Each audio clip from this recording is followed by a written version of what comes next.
예, 안녕하세요. 안과 전문의 이동규입니다. 오늘은 라식 라섹에 관해서 알아보겠습니다.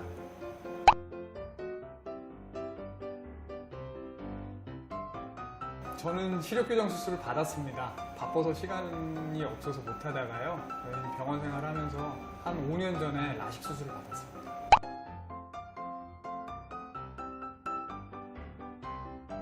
네, 라식 라섹 수술은 기본적으로 원리가 같습니다.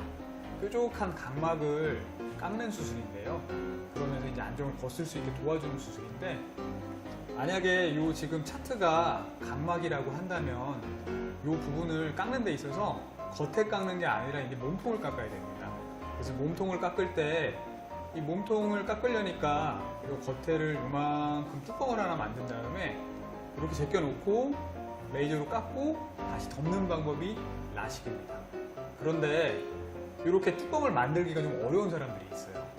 원래 각막이 너무 얇거나 모양이 불규칙한 사람들이나 각막 사이즈가 너무 작은 사람들 하기가 좀 어렵기 때문에 그런 사람들은 이 뚜껑을 만들지 못하고 상피를 레이저로 싹 없애고 레이저를 하고 새로운 상피가 올라올 때까지 기다리는 방법이 라섹입니다.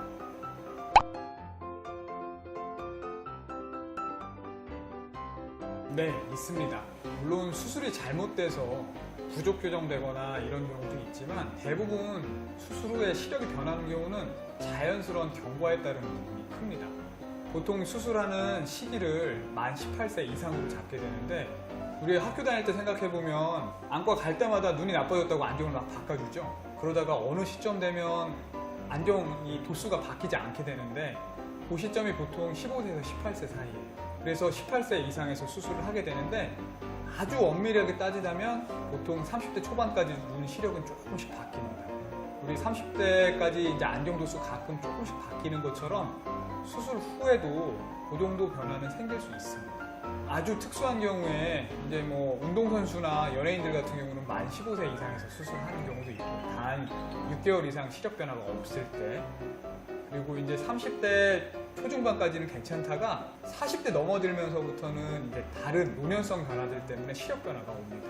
그래서 엄밀히 말하면 방금 질문에 대해서 결론은 라식 라섹 수술하고 시력이 변하는 경우는 거의 없습니다.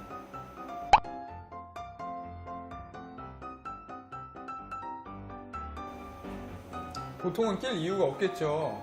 일반적인 컨택트 렌즈는 이제 시력 교정을 위해서 쓰는 건데, 수술이 잘 됐다면 렌즈를 다시 낄 일이 없겠죠. 다만 요즘 끼는 미용 렌즈를 많이 사용하고 있는데요. 뭐 잘만 주의사항 지켜가면서 사용한다면 사용 못할 이유는 없습니다.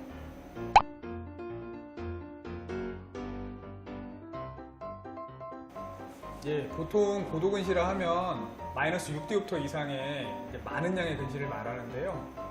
뭐 각막 두께가 넉넉히 두껍거나 나이가 어느 정도 있는 경우에는 뭐 한 마이너스 8디옵터 이 정도도 하긴 하는데, 일반적으로는 많은 양의 근시는 라식이나 라섹보다는 렌즈 삽입술을 더 권합니다.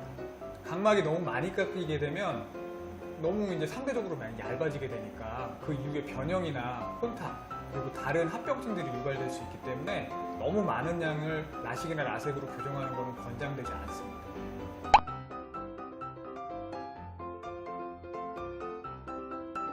네, 가능합니다. 일반적으로 라식 수술 같은 경우는 재교정하는 방법이 기존에 있던 라식 플랩을 다시 이용하는 방법이 있고요. 또는 새로운 플랩을 만드는 방법도 있습니다. 그리고 최근에는 라식을 했던 눈에 그냥 라섹을 하는 경우가 제일 많습니다. 이게 가장 효과도 좋은 걸로 되어 있고 안전한 걸로 되어 있습니다. 라섹도 다시 할 수 있습니다. 다만 라섹은 라식은 할 수는 없고요. 재교정할 때는 반드시 라섹 수술을 하셔야 합니다.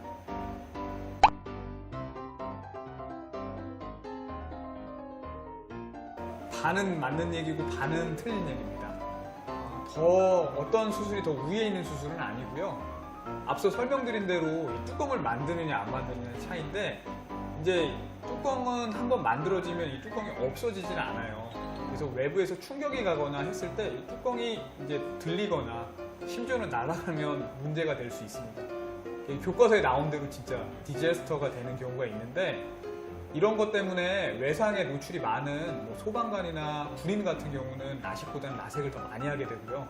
또 상대적으로 여학생들보다 남학생들이 라섹을 더 많이 하게 됩니다. 하지만 요즘 하는 라식 수술은 레이저로 이 플랩을 만들기 때문에 뚜껑 자체가 거의 표가 나지 않아요, 수술 후에도. 그래서 요즘은 운동선수들도 라식 수술을 더 많이 하는 편입니다.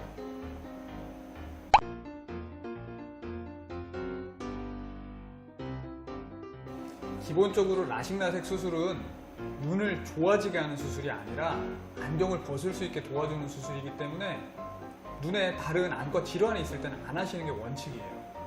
근데 이제 녹내장 같은 경우도 심한 녹내장이 아니라 아주 초기 녹내장이나 이런 경우에는 안경 벗고자 하는 욕구가 있는 분들에 한해서 수술할 수 있어요.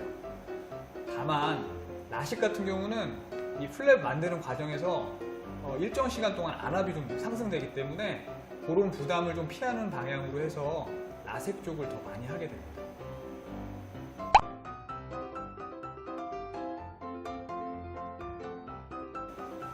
네, 난시가 많은 경우에는 시력 교정에 좀 제한이 있는 경우가 있습니다.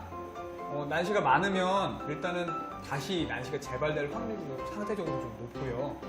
우리 레이저 수술이라는 게 눈 위쪽에서 망치질을 똥땅똥땅똥땅 해서 이제 각막을 평평하게 만드는 수술 같은 건데, 이 소뚜껑처럼 이리 보나 저리 보나 규칙적인 모양을 가진 부분에서 망치질을 하는 거랑 한쪽으로 확 찌그러져 있는 소뚜껑을 이렇게 망치질을 하는 거랑 어떤 게 더 이쁘게 망치질이 되겠어요? 근데 당연히 각막 모양이 평평하고 난시가 없는 규칙적인 눈에서 훨씬 더 수술 결과가 좋을 수밖에 없습니다. 다만 요즘 하는 기계들은 이런 부분까지 어느 정도 다 보정을 하기 때문에 수술 결과에 큰 영향을 미치는 경우는 드뭅니다.